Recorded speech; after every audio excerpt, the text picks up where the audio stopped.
Hello, and welcome to Monumental, where we sit down with entrepreneurs, leaders, visionaries, and big thinkers making monumental change.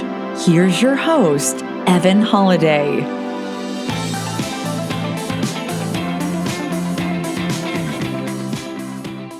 Welcome back to Monumental. I'm your host, Evan Holiday, and today we have on the show the man, Reed Goossens. Reed, great to have you on the show. G'day, mate. Thanks for having me. Yes, love it. So Reed is a real estate investor with his company Wildhorn Capital with over $100 million in multifamily investments. He is a best-selling author of both two books, Investing in the U.S. and 10,000 Miles to the American Dream, and host of the top-rated podcast, Investing in the U.S. And I cannot forget, he's, of course, an all-around good bloke. So you knew I had to throw that in there. It was in your bio. So Nice, let's just jump right in. Your journey to the U.S. and how you got here from Australia, and what it was like for you and how you got your first deal and getting into real estate and multifamily investing. Yeah, a lot of questions there to unpack, but we've got 45 minutes here, so plenty of time to get into it. For those people who don't know, with my weird accent, as soon as I open my mouth, I am from Australia. I moved here back in 2012. And really the move was twofold. One was I had fallen in love with an American girl, but I'd also fallen in love with New York City. And at the time, I'd already picked up a book Rich Dad Poor Dad and really had decided to want to do more with my life, but I didn't know what. And back when I first picked up the book in 2009, I didn't know what entrepreneurialism was or not being an entrepreneur. So, but still got the bug of being in real estate because my day job as a structural engineer was surrounded by other people building these massive infrastructures and multifamily apartments and retail.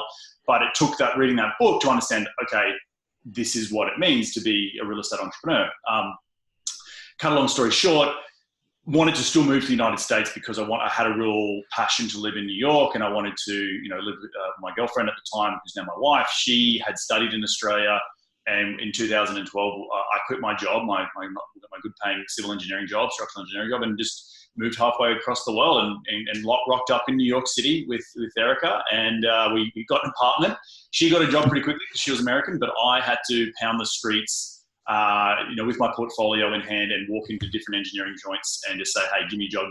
And it was one yes changes your life. And that's exactly what it took. I think I went to 30 or 40 different real estate places, engineering places, and finally landed a job. And that was really just the impetus to come here was just to I had a dream to live in New York City.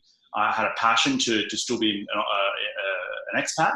And really, if it didn't work out, I'd just move back to Australia. But it was a big step. I had no sort of safety net. I just came over here, didn't have a job, had nothing, and just really had to figure it out.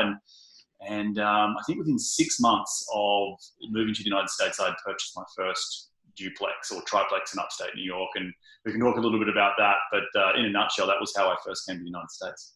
That's awesome. That's an amazing leap of faith.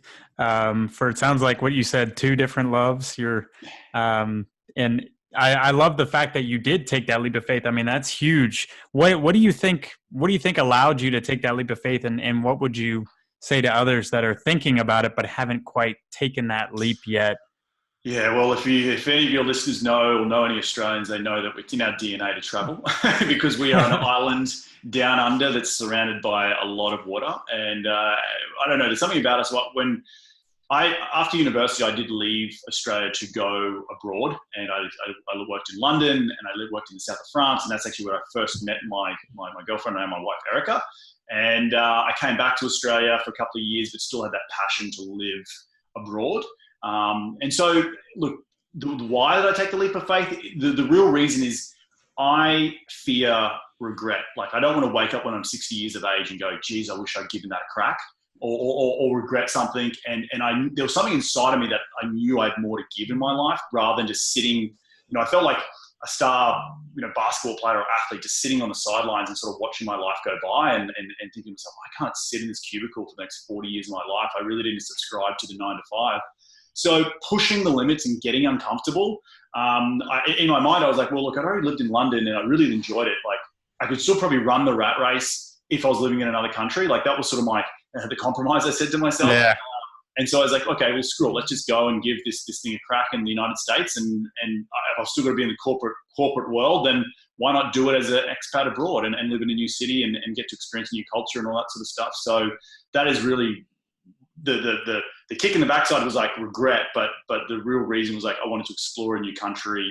And there's a little bit difference of visiting a country versus living and breathing and, being a local. So, that was really why I wanted to take a leap of faith. Yeah, I love that you did that without having any job prospects right away. I mean, I had, coming out of college, I had kind of thought the same thing. I had applied for a few jobs in Europe, and I didn't go much further than just applying. And I think that shows a lot of faith in yourself. And I think that's something that people need to have more of, is more faith in themselves, that they say, hey, what is the worst case scenario? If I don't take this opportunity, like you said, it's like you're missing out on so much by not taking a potential opportunity. And the worst case scenario is usually a lot less bad than you think it is. Right. And at the end of the day, if you can't back yourself, then who are you ever going to back in life, right? Yeah. And so that self-trust and that self-worth, and it was scary. By gosh, like getting on that plane and going, I'm not going to swear, but starting with S and N-E-T, it was like, I can't believe I'm doing this. I'm leaving my family. I didn't know anyone in the United States besides obviously my girlfriend, who's now my wife, but she didn't know anyone in New York either. And we were moving there cold. And I didn't have a job, as you said. I didn't go to school here. So I was already sort of a bit behind the eight ball, particularly when trying to find a job, because engineering is so much, you didn't go to American school, so, we can't give you a job. And, sort of, I took the next step and, said, okay, well, I'm not going to just throw my resume out in the online abyss, I should say, of nothingness. I actually pounded the pavements and knocked on doors, and people were like, what the hell is this guy doing in my office? And some people were really taken aback and offended, but other people were just like, I just knew I needed that one yes. And as soon as someone said yes, I'd change my life. I'd have a job in New York, I'd be able to stay, and then that would open the door to the next chapter of my life. And here we are 7 years later. I'm now running my own real estate business and working for myself. So it's like, I never thought when I first moved to this country, that would be the journey. But I definitely knew before leaving Australia and reading that book, Rich Dad Poor Dad, that I wanted to work for myself in some capacity in the future and achieve financial freedom. I just didn't know how. And over the last 7 years, I figured that out. So, yeah. That's amazing. That's really impressive just to hear your story and hear how, you went from, immigrating to the U.S. and not knowing really what your future was, or where you were going to be or what you were going to do. And then all of a sudden, 6 months later, you have your first property, and 7 years later, you have $100 million in assets under management. Like that's a really impressive story, not to mention the books or the podcast. So you really have some momentum going. I love it. And I guess going back to part of what started it all for you was Rich Dad Poor Dad. What about that book inspired you to come to the U.S. as opposed to doing that in Australia? Well, good question. And don't get me wrong, when I picked up that book, Rich Dad Poor Dad, I was attending real estate or REITs in Australia, just on a different scale. And multifamily doesn't really exist in Australia, but I was learning about lease options and, house hacking and house flipping and splitter blocks and all these sort of stuff that was more common to the Australian market. So I was at that point, so I picked up the book in 2010. I got back from 2 years of traveling abroad. And I was just, feeling a little bit down. I was like, I need more to get, I've been probably 2 years out of university at that stage, had experience living around the world, really enjoyed that. And sort of, because I had to be back in Australia, I was like, I'm really going to focus on what's next in my life. And so really just stumbling through, what to do, what to read. And I stumbled across Rich Dad Poor Dad, and the blinkers sort of came off a little bit in like, hey man, you're in a job that it already exposes you to people who are developers. And I really, didn't truly understand the business of real estate back then. But given that I was a structural engineer, rubbing shoulders with these guys, I was like, okay, I need to sit up and pay more attention about what it means to own retail center or multifamily. We call them apartment blocks in Australia. But yes, I was going to do a deal in Australia, but at the same time, I wanted to live abroad. So the dichotomy was, I said, well, my Erica had finished her master's in Australia, and we said, screw it, let's move to the States. And so some of the money that I had saved over 5 years of being in the workforce to do a deal in Australia, I used to move to the United States. And then I had a little bit left over, and I bought my first deal in upstate New York within 6 months of moving here. So yeah. That's amazing. So tell us about that first deal. How did you come about it? How did you get the confidence to do it? Yeah, tell us about look, so coming from Australia, we have a different so we don't call it real estate in Australia. People say, oh, you're into property. It's property investing, or so it's not. It's like you always, if you're talking to an Australian, because they'll be like, yeah, I invest in property. They don't invest in real estate. It's just a different language. And so I had to really learn about cap rates and just the way in which the American lingo was. So being in New York City, I think I was at my first New York REIA event within like 2 weeks of being fresh off the boat. Like I hadn't even got a job yet. I knew that because I'd started attending these on the scale of what Australia REIAs are compared to the United States, like didn't even hold a flame. And so I was in New York City, in the biggest city in the world, the Big Apple, talking with these fast talking Americans. And I was just like, oh my gosh, it's like turning on a hose and all this information's coming out. But at the same time, I realized that what I would pay a guru in Australia for in property guru, you could get quite easily. The network of REIAs had more of a system set up to learn, and I didn't have to pay $10,000, $20,000. I could just go to these seminars on weekends and stuff. And so, really had to adjust my mind to being to the American lingo. And then through a few books and through seminars, I sort of started looking, where was I going to start investing? And then I found these little markets, like 4 or 5 hours drive from New York City, that I could buy deals for like $30,000, $40,000. And I was like, holy crap, that doesn't even exist in Australia. So like, think of the Australian market like New York City or Los Angeles or San Francisco across the entire country. There's no $30,000 properties that were built in 1912 and what? $1,200. Can you jump into that real quick? I'm just curious. Why is Australia? Why is it hard to buy property? Yeah, so let's talk about that for just 30 seconds here. So think of America, the mainland America, exclude Alaska just for the time being. Australia is approximately the same land mass as mainland America. However, Australia is an arid country. We cannot inhabit all of it. We can only really inhabit like 18 or 19% of it. So it's really defined to the coasts, the eastern coast of Australia around Sydney, Melbourne and Brisbane.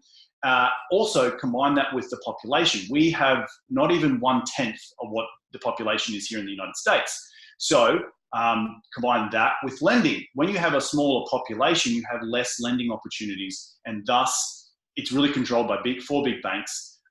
It has pros and cons of that. We obviously didn't get into the financial crisis like you guys did, but because we can't inhabit, East Coast to West Coast, North to South, like you can here in the United States, it doesn't, and the population's not there, it doesn't drive these secondary markets or tertiary markets that you get here in the United States. So you don't then get that affordability factor, and the Australian property market is very, very hot.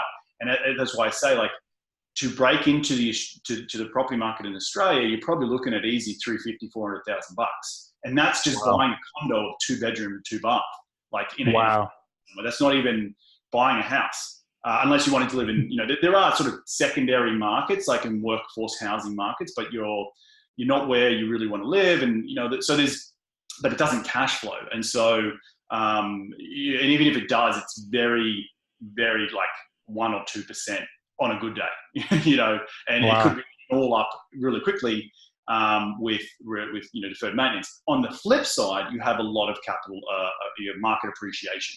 And my comment before is that Australia has not experienced a recession since the early 1990s. And there's a lot of reasons for that. We won't have to go into that from an economics point of view, but just in a nutshell, understand that when I first moved here, seeing a market like Syracuse, New York, which was a 4-hour drive from New York, it's a university town, something for $50,000, like a triplex, I was like, holy crap, like that's, wow, you couldn't do that in Australia. So just there, like the barriers to entry in the United States are a lot lower. And if anyone's listening to this and they're sitting on the fence, then get the hell off the fence, because other countries, Europe's similar, obviously Australia, but like, Hong Kong and some of the Asian markets like Singapore, like the barriers to entry are really high and you don't get cash flow. So yeah, that's kind of the differences between Aussie and the United States. That's awesome. So you really just dove right in, like you said, like 2 weeks into moving there. And that's pretty amazing because, I just moved to Nashville about a little over a year ago. My girlfriend and I did. And it takes that massive action, especially when you're in a new place, a foreign territory. Literally everything is unknown, and it is your job to take action and to figure out who the players are, figure out the culture, figure out the rules of the game more or less, and figure out how you can, make a profit from it or find a deal from it. So I commend you for that. And I also say to everybody else there is like, if you're ever in a position where you're moving or if you haven't taken action yet, just go out and do it. Go out, look for a RIA, get involved with a real estate group, and just learn. And that will be the first step toward finding your first deal or your next deal or partnering with somebody or getting into multifamily. Yeah, no, I always look back on it and it's like your toddler brain. Like, when you see a toddler and they're always asking like, why can't I do that? Or why can't I go over there and play on the swing set? Why can't I do that, mommy or daddy? Like, it's the same idea. It's like, why can't I move to the United States? Why not?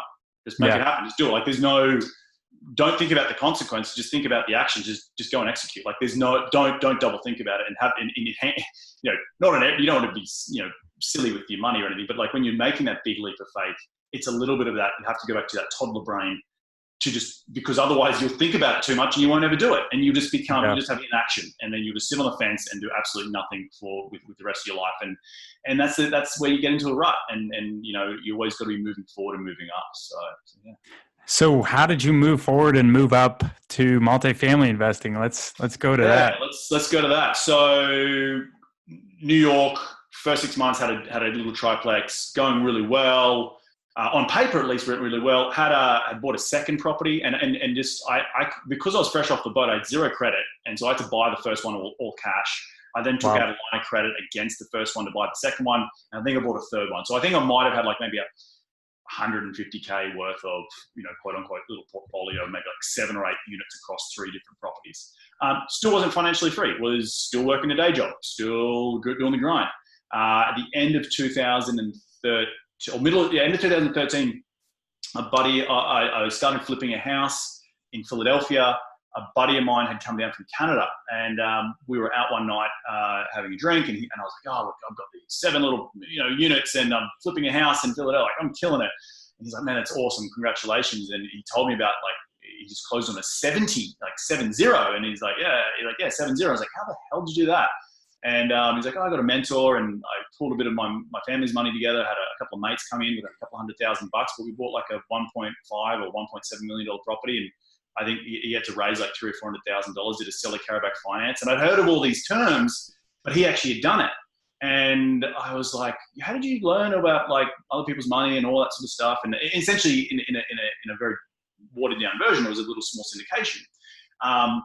And he's like, it was really through my mentor. And I was like, okay, well, I need to get a mentor. I knew I sort of had got to that limit of my learning capacity because I had a very small portfolio built on myself, but I already got to the end of my rope. I wasn't getting any more money being lent to me by the banks. It was sort of just like, I'd really come to the end of my tether within like 12 months or 18 months of being here. So I went out and actively found a mentor, then started to develop my brand. And, I didn't know anything about brand building and leading into what it makes you different and realizing that I was standing on a mountain of value just because of my journey and my story. So started the podcast and started talking to international investors about the benefits of investing here, because at the time in 2012, 2013, a lot of people were, but no one was really speaking directly to them about like how to set up an LLC and what's an ITIN number and, how to get credit from banks and how do you open up bank accounts and all that sort of stuff. So really leaning into my niche of what when I open my mouth, I have an accent. So that really kicked off the brand. And then from that, snowballed into trying to build the investor database. Through that, try to raise money on other people's deals and ride on their coattails because I didn't have that credibility yet.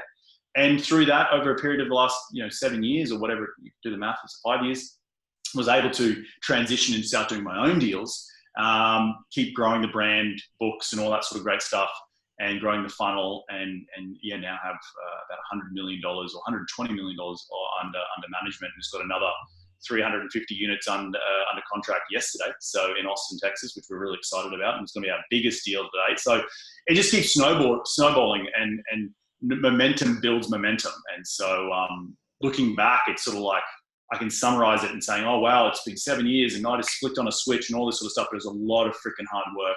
When I was working my day job as a structural engineer, as a development associate, I was working 80, 90 hours a week, trying to find deals, trying to find investors, trying to build a brand, and it was go, go, go, very similar to yourself, Evan. And but it takes that to break the shackles of giving yourself enough runway to go and say, well, screw this, I'm going to go do it by myself.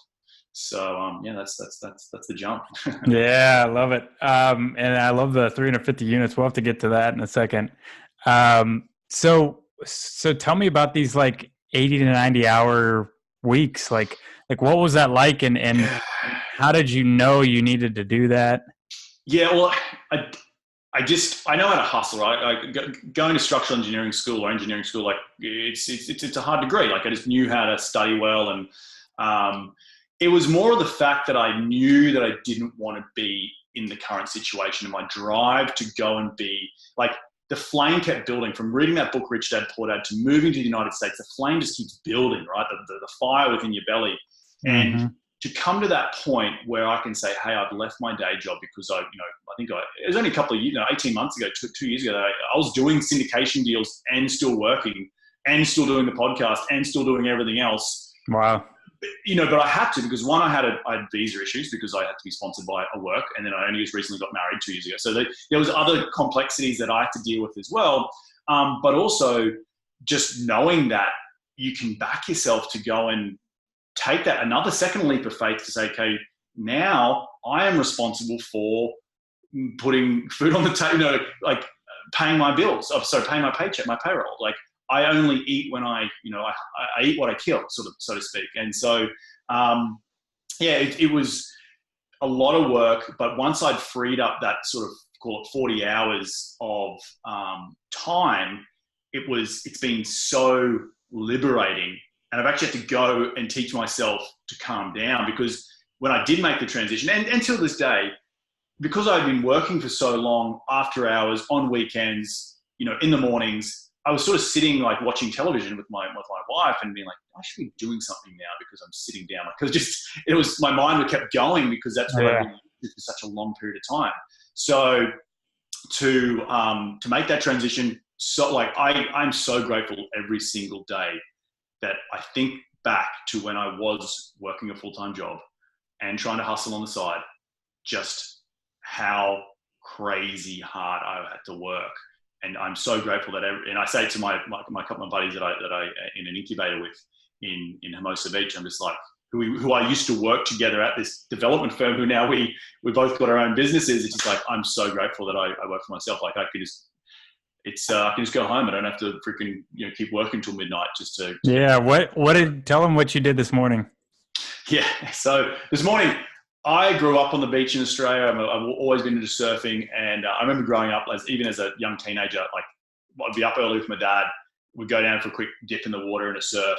And it's been many, many years coming, but I finally, today, this morning, the swell was good. I looked on SwellNet and I went for a surf, and I was in the water by 7 a.m. and I rocked up to the office like 9:30 with a little latte in my hand, and just like in jeans and my Converse, the normal shirt on, and that's how I want to live my life. I'm intentionally living, and I went for a surf.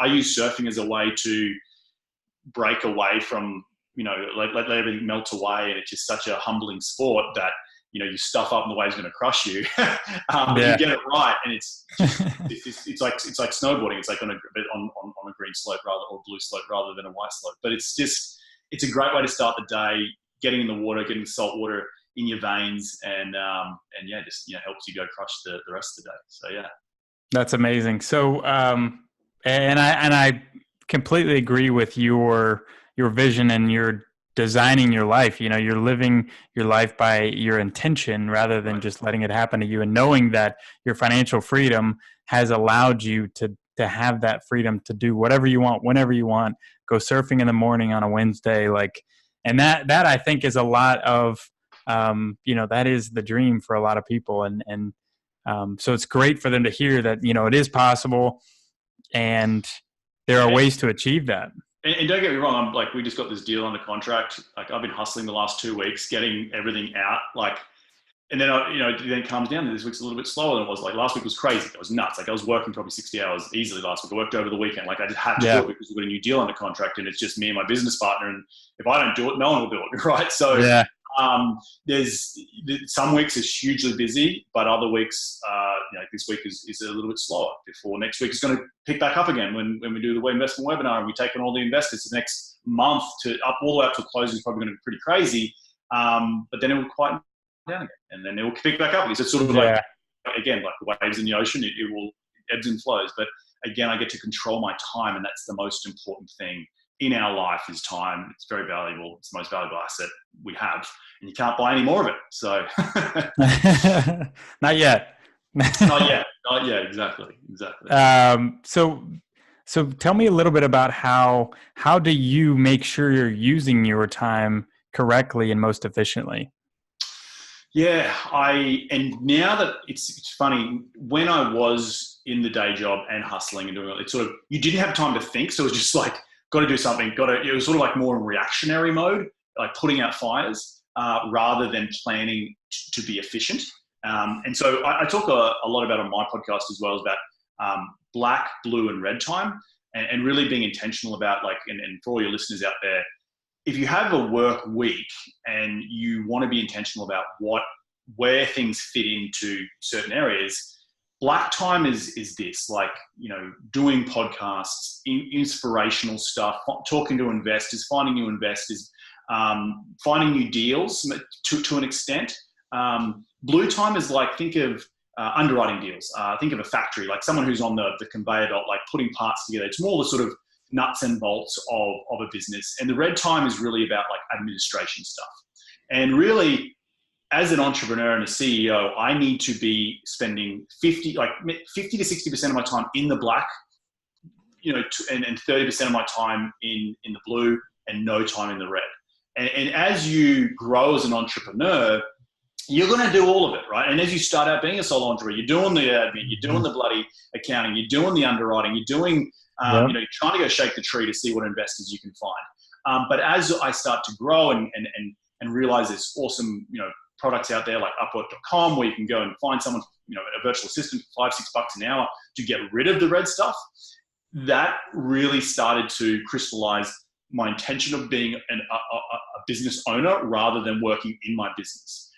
It takes time, and there's still things in my business now that I've got to let go of, and I know when I hire more employees in the future that I can start letting go of asset management stuff.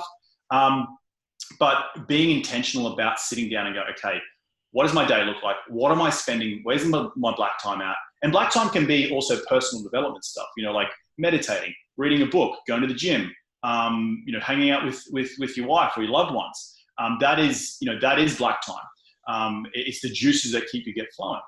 Blue time, what is that? What does that look like in your everyday? Blue time might be your day job, right? So you got to put that in. Blue time might be also underwriting deals. And then what's the red stuff? And in the red stuff, can you outsource any of that to free up more of your time to work in the blue and the black? So really, that's how I like to look at it and how I like to lay my week out. And I'm a huge, I'm not journaler, or journaling, but also Sunday evenings I set out my week, my to-do lists, my to-build lists, and then my to-stop lists. So my to-do list is pretty self-explanatory. Monday, Tuesday, Wednesday is pretty chock-a-block. Thursday, Friday starts freeing up towards the weekend. My to-build list is sort of your goals and visions of what you want to build in the year and over the next 5 years. And then to stop is the new one where I'm like, okay, I've got to stop being on social media. I've got to stop, be more present and all that sort of stuff. It's just being intentional about going surfing in the morning. Stop procrastinating about it, just do it. Because the big thing for me is we're all climbing this journey, right? We're all climbing a mountain. And if you don't stop and enjoy the view, we're all, what the hell's the point? We're being taught as human beings to rush through things. You've got to rush through school, you've got to rush through university, you've got to rush through life, and you get to 65 and you can retire, and that's when life starts living. Well, screw that.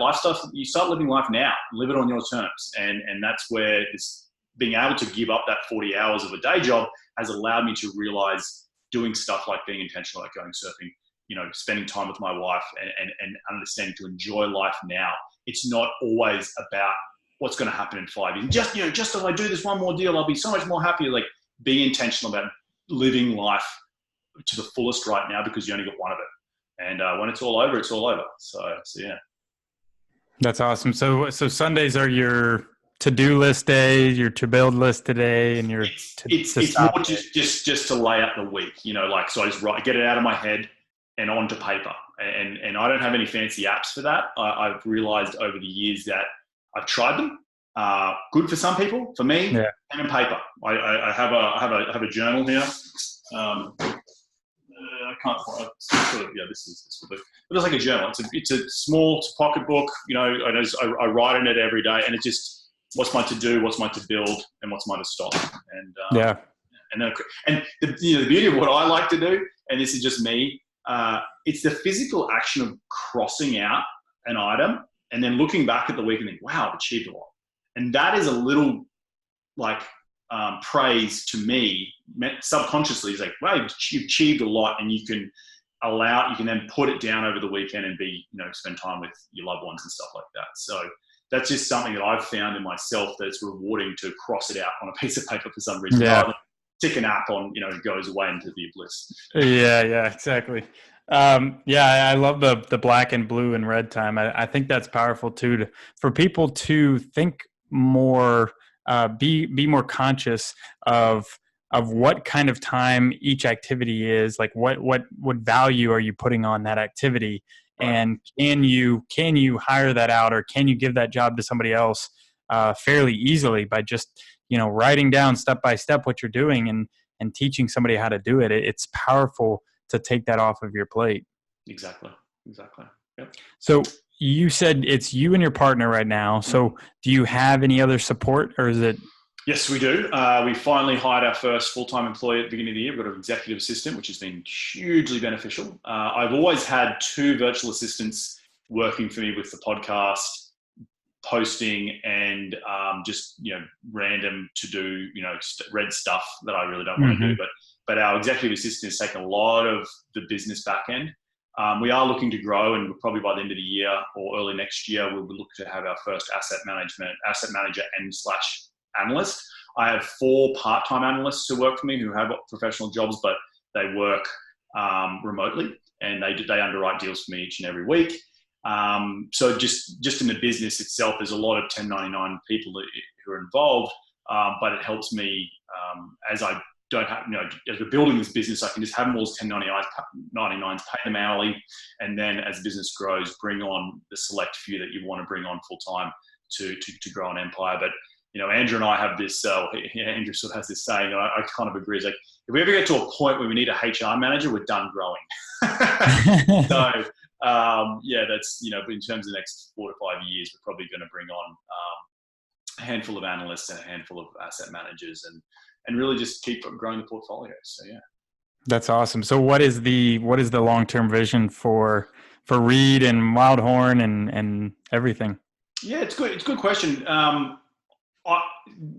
really gone away from 10-year goals and stuff like that. I think I'm going to do as much as I can and be intentional about living in today to open doors to allow for tomorrow to be more prosperous. So yes, I'm planting a lot of seeds with all the deals we're buying. But by the time I'm 40, maybe that's in 7 years' time. I'm only 33. I may have exited multifamily and now just investing as a private equity in someone else's deals and let another young buck have a crack at it. So yeah, you never know. In terms of personally, I'm looking to continue to build a brand. The Reed Goossens brand, the books, all that sort of stuff, public speaking, but just really enjoy building an awesome portfolio and a business that is based on business ecosystems. So it's not just based on buying assets, it's based on, maybe we do property management in the future. Maybe we do, we're already direct sourcing product from China. Maybe, I don't know if there's a business there, but the engineer in me wants to break it apart and put it back together again. But in saying that, I also realize that I can't do everything and I can't control everything, because it goes back to the time aspect, and I don't want to create myself a job. So being like, what do I want to touch and what can I leave on the table for someone else to do? Being a general contractor, I've worked with many general contractors in the past, and I potentially could start my own one as part of the ecosystem of buying multifamily. But then I'm taken away from finding new deals and speaking on stage and doing these sort of awesome things. So it's just really about, what I want to touch and what I want to control versus what I can leave to other people to hire out, so to speak. Yeah, I love it. Well, I can't wait to see 7 years from now. We'll check back in. We'll do another podcast then. Awesome. So real quick, let's jump into the 350 units. Tell us, like, how'd you find the deal and what's the process now to get it closed? Yeah, so it's been about 6 months since we closed on our last asset.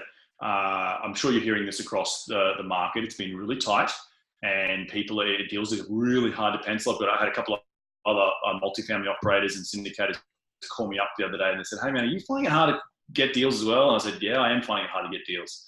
For the first time, I'm not in the Dallas market, but I've had Dallas brokers reach out to me. I've never had brokers reach out to me ever. So there's just something in the waters that's, I don't know if there obviously recession is coming, but like, deals have definitely been harder to pencil. We've probably underwritten maybe 60 or 70 deals this year. We've offered on maybe a dozen of them, a bit under a dozen, and we've got close on a couple, but just no cigar. And it's only this deal that we've got the cigar, and we had to, things were, on other deals we were getting outbid by stupid amounts, and it really meant that we had to really focus on our broker relationships and make sure we are getting the answers to the test before other groups are getting answers to the test. And yeah, we were finally awarded this deal, and it's 350 units in Austin, Texas. It is a light value add. It's nothing crazy, but it just helps now that we're in a different state where, we're at over 1,000 units. Adding another 350 means the economies of scale can start to spread, and we can underwrite. We can be a little bit more, compared to someone who's just doing their first deal. Right. Rating costs are a lot less because we have scale, and it will get even more. It will reduce even more over time the more we grow. So that's definitely helped.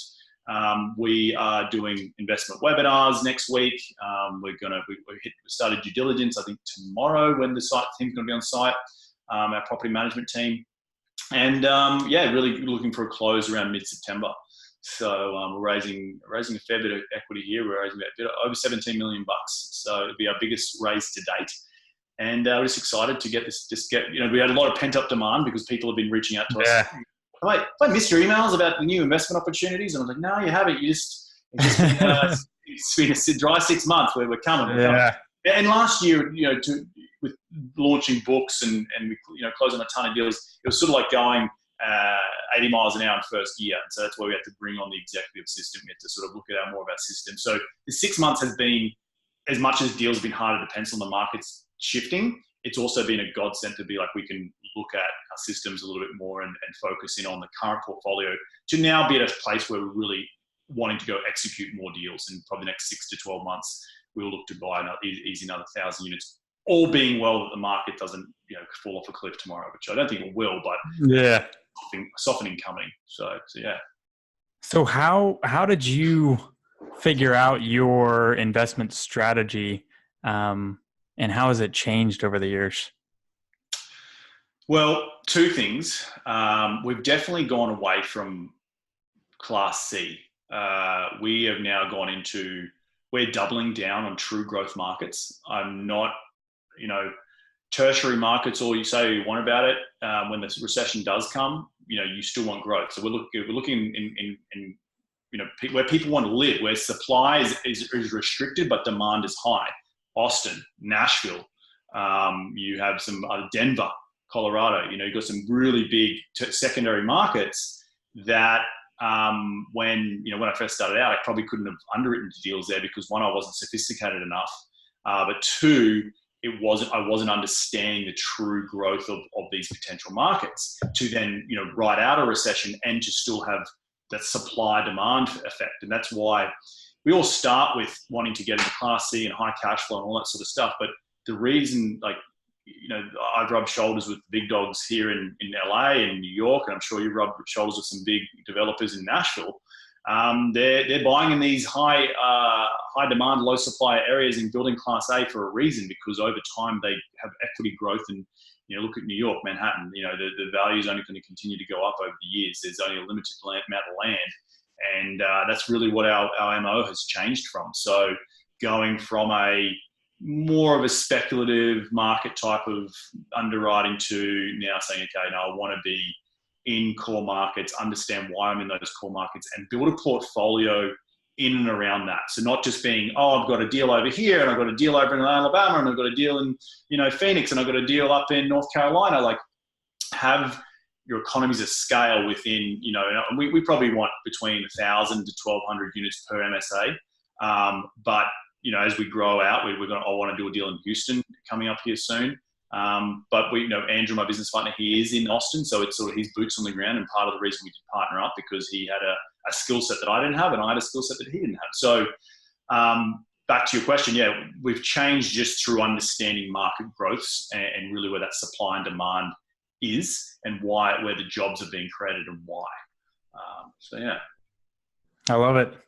Well, I feel like we could keep going, but let's jump right into the monumental questions. Sure. So what does success mean to you? I knew this question was coming, but what does success mean to me?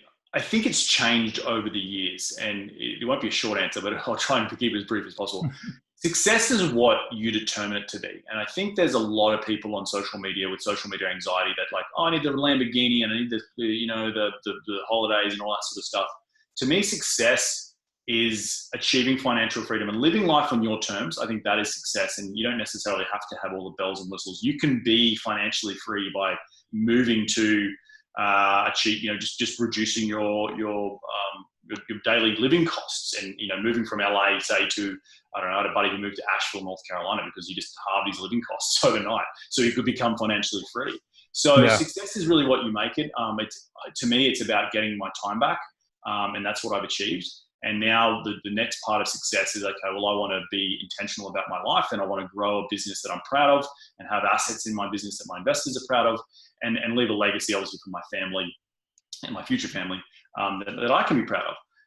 So that's really what success means to me today, and it'll morph again in the next 5 years when I start having kids. I'm sure success will change. The vision of success will change even again. So I think just being malleable enough to allow things to change over time, and not being afraid of change, and what success looks like as we change and grow as humans and entrepreneurs and business owners.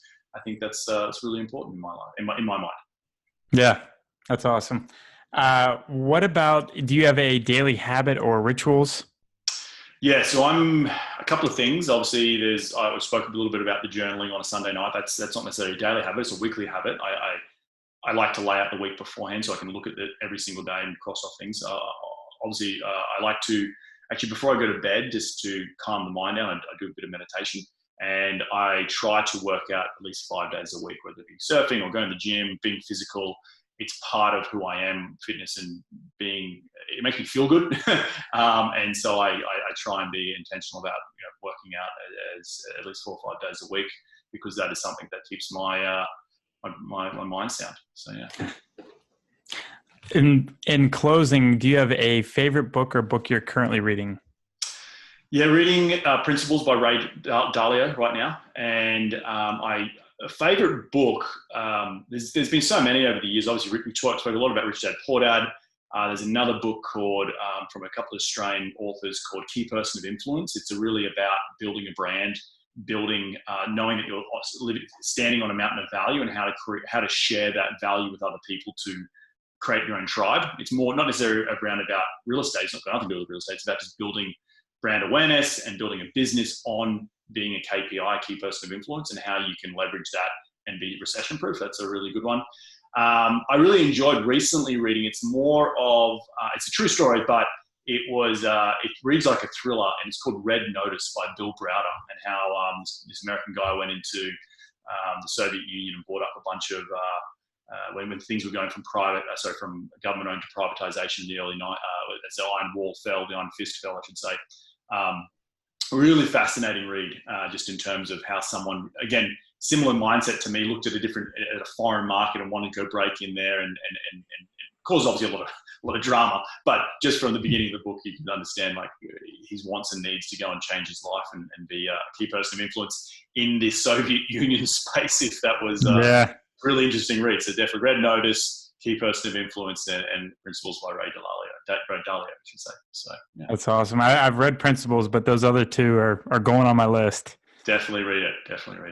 So let's real quick just tell our listeners a little bit about both of your books. Yeah, so first book came out in December last year. It was really all the best episodes of my podcast in and around my story, and laid out in a sort of a step-by-step guide to investing here in the United States. And for those people who are watching, it's called Investing in the US, the Ultimate Guide to US Real Estate.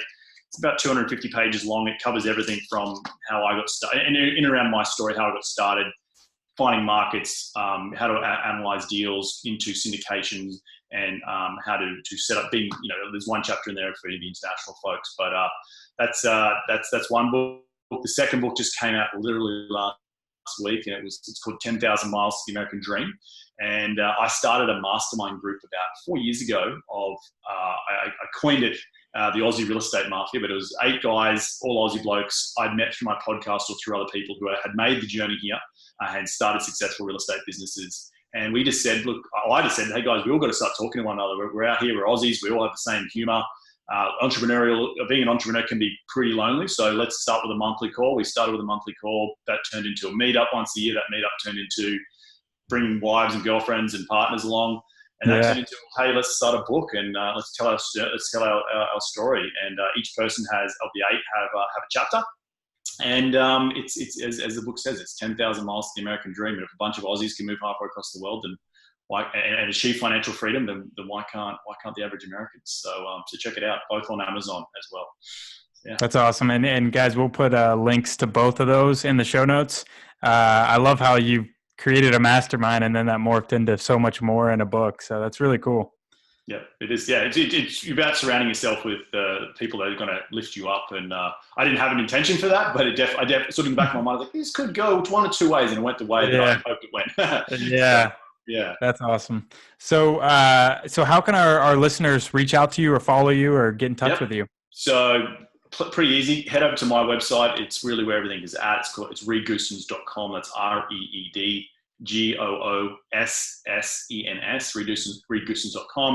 You can check out my podcast, Investing in the US. You can find out a bunch of blogs over there. You can download a free copy of my ebook called The 4 Ps to Capital Raising. You can get a copy, obviously, my book over on Amazon, both the books, and the Investing in the US book. All proceeds go to charity. And if anyone is in LA and they're coming through LA and they want to grab a coffee or a beer or go out to lunch, just hit me up. You can hit me up at info, that's INFO, at reedgoossens.com.